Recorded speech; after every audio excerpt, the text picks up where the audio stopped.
I think with our music, it's different in a lot of ways because it combines so many different elements of different types of music, reggae and funk and soul, and R&B and singer-songwriter. So when you come to see us play live, it's not like you're just coming to see one specific type of show. It's almost like an emotional roller coaster. It goes down and there's these, heartfelt ballads, and then there's these high energy funk songs where everyone's on their feet. So it's like when you come to see us live, you're definitely getting an experience rather than just coming to see the songs that you may or may not know. And I think that separates us. I think it's different than what people are used to. You know what you're going to get when you go and see a folk band or whatever, but with us it's a combination of all these different types of things and these influences to create something that's different and bigger than just one small note. Like looking at your previous stuff, I know you have 5 albums, and I know the beginning ones were just Quincy Mumford, and then did you later add The Reason Why, like a full band? Were you a solo project at first? Yeah, well, it started with just me on my own when I did my first album. I think I was 15 or 16 years old. I was really young when I did my first album. And it was just me solo, going out and playing open mics and stuff like that. And then I eventually created a trio. We were called the Quincy Mumford Band, which after starting to add more and more members throughout that year, I realized that Quincy Mumford Band was a pretty awful name. And I wanted to create an identity for my bandmates because they're all incredible musicians. So we somehow came up with the name, the reason why we play music. And again, the list goes on.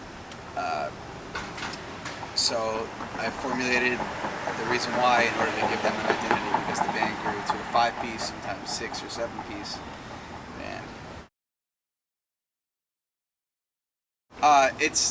It's 5 solid people, but when we play some bigger hometown shows, we have a percussion player, backup singer, but it's 5 people.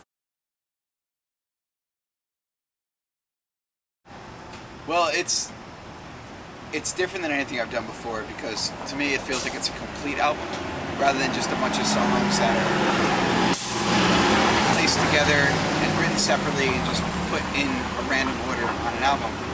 To me, this album is like every single song relates back to each other. It's a theme about change, and that change is a difficult thing to deal with, but in order to get past change, you need to be able to embrace it. And each song kind of touches upon that theme, and they all kind of intertwine into each other. So it really feels like a mood piece, the entire album. And it's enjoyable to listen to front and back rather than just picking your favorite songs.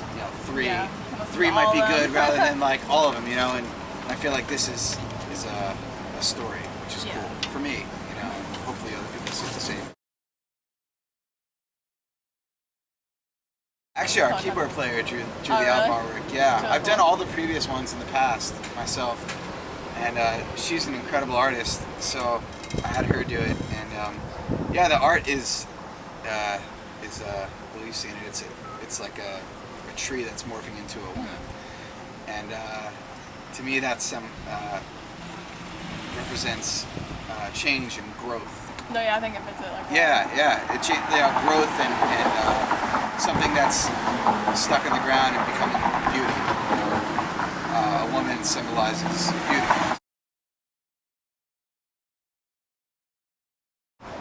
I didn't actually. We had a radio guy who did our radio promotion and all that stuff choose that song, and it was in my top 3, but I wasn't sure which one would be like the most radio friendly. And I guess it makes sense. And now I think it really makes sense because it's kind of like upbeat and fun and funky, and you can sing along to it. It's catchy.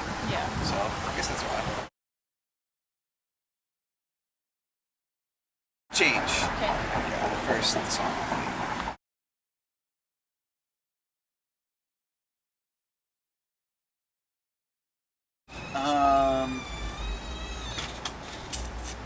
What would I tell myself?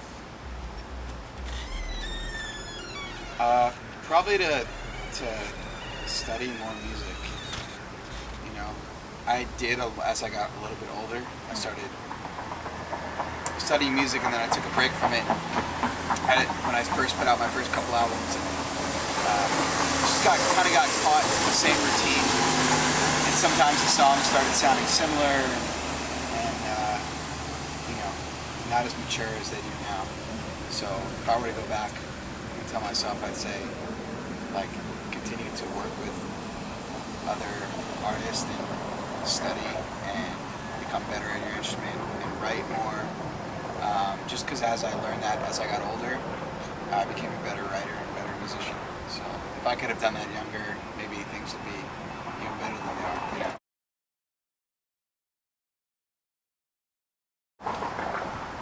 Let's count. 2, 4. Play guitar, bass, piano, little banjo. Colorado. Why Colorado? Well, I'm a big snowboarder, so I love the okay. snow, yeah, That makes and sense. mountains. I just have heard that it's a really good market, and a lot of bands that I love and that I've toured with and are friends with have gone out there and they say nothing but like it's amazing. It's a huge music scene. Mm-hmm. No, yeah, I've never been there, but I'm sure it's like really cool. And I'd love to get over to the West Coast. I've done just one show in California, but I flew in and flew out. Oh, okay. But I'd love to go and tour the West Coast. It'd be fun.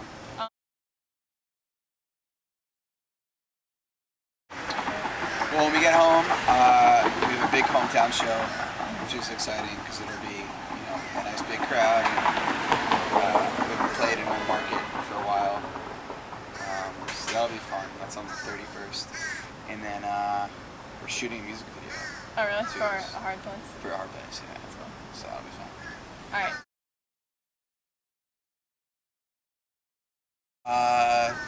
Just come see us, you know, come see us live, and it's an experience, it's fun, and be sure to check out the music if you've never heard it before, and QuincyMumford.com. All right. Check it out and enjoy. Sweet. Thank you. Yeah.